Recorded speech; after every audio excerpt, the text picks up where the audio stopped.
الفئة الأخرى واللي بغيت نفرقها هما هاد الناس اللي كيدعيو كيكونوا تنسيقيات الذين يعرقلون السير العادي للمرفق العام ويمسون بحق التلاميذ في التمدرس واللي كيضروا بالمصلحة العامة. هادو سيتم الشروع في العزل ديالهم. هذا قرار ديال الحكومة، وهذا العزل ديالهم سيتم من طرف مديرين أكاديميات، لأن هما اللي يوظفوهم، هما اللي غيعزلوهم.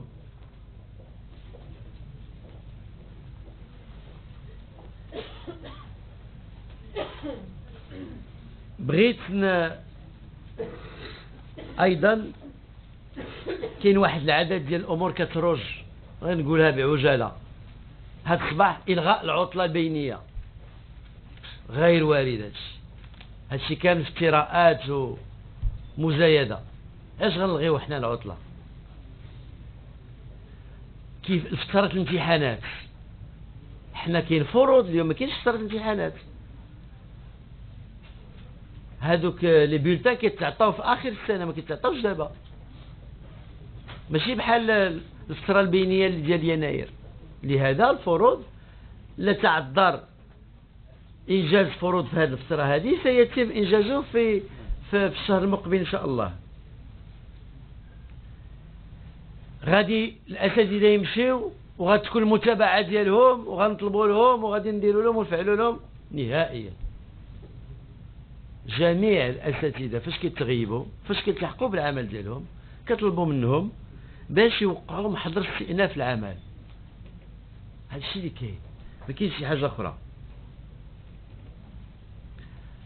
الاسماء ديال الاساتذه في الاكاديميات مكتوبين بقلم الرصاص وما عندهم حتى شي ضمانه بانهم موظفين الاكاديميات.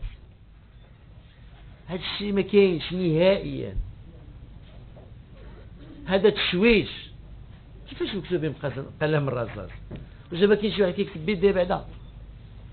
كاينه واحد لاباز دوني، كاين الاسماء ديالهم، كاين لي ديسيزيون ديالهم، كاين القرارات ديالهم، كاين شهادات العمل ديالهم، كل شيء موجود على غرار ما يوجد في الوظيفه العموميه.